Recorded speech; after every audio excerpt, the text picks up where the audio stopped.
এখানে রাখো না, দেখি না এখানে। না বাবা, একে ছেড়ে দিতে হবে এর মতো করে।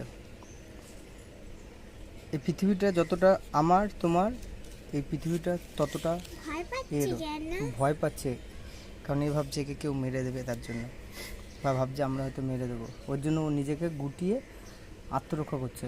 মনে করবে মানুষ বা কোনো প্রাণী হয়তো ভাববে ও মরে গেছে, বুঝেছ? এটা শুয়োপোকা।